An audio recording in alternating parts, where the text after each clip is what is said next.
प्रणाम। हम किरण शर्मा मंजू शर्मा अपना यूट्यूब चैनल पर सबको स्वागत करे छी। नमस्ते प्रणाम। और हम दोनों देवरानी जेठानी जा रहा बहुत प्यारा देवर भाभी पर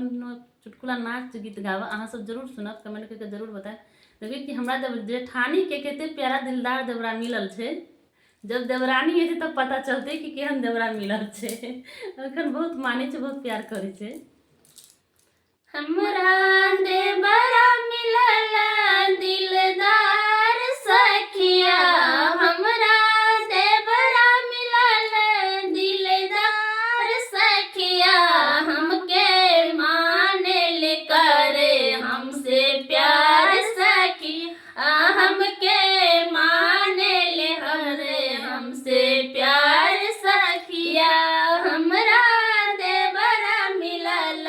दिलदार सखिया, हमरा देवरा मिलल दिलदार सखिया, हमरा रसमलाई खियाबे रसदार सखिया, देवरा रसमलाई खियाबे रसदार सखिया, हमरा देवरा मिलल दिलदार सखिया, हमरा देवरा मिलल दिलदार सखिया, हमरा देवरा मिलल दिलदार सखिया, हमके मानल करे हमसे प्यार सखिया, हमके मानल करे हमसे प्यार सखिया, हमरा देवरा मिलल दिलदार सखिया, हमरा देवरा मिलल दिलदार सखिया, हमरा गोलगप्पा खियाबे चटकदार सखिया, देवरा गोलगप्पा खियाबे चटकदार सखिया,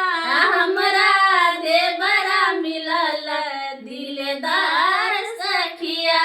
हमरा देवरा मिलल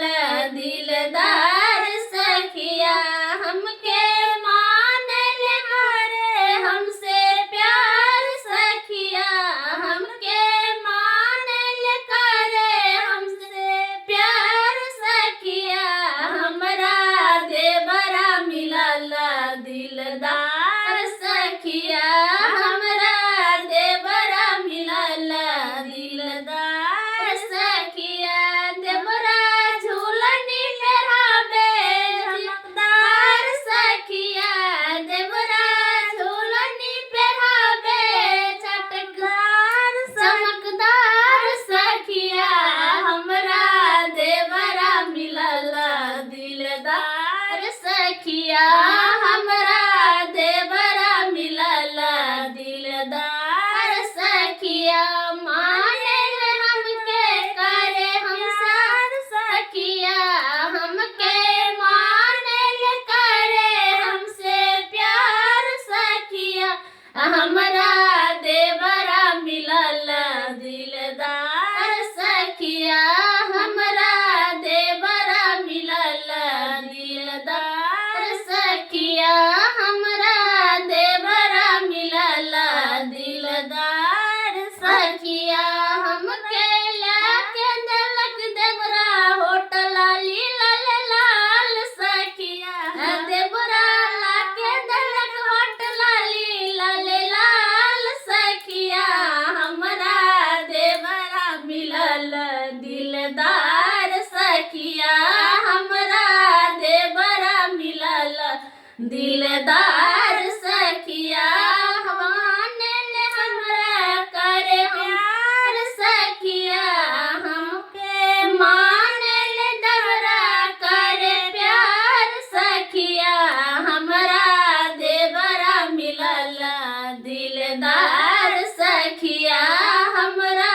देवरा मिलल दिलदार सखिया, हमरा मानल करे हमसे प्यार सखिया, हमके मानल करे हमसे प्यार सखिया, हमरा देवरा मिलल दिलदार सखिया, हमरा देवरा मिलल दिलदार सखिया। देवर भाभी की प्यार है ना।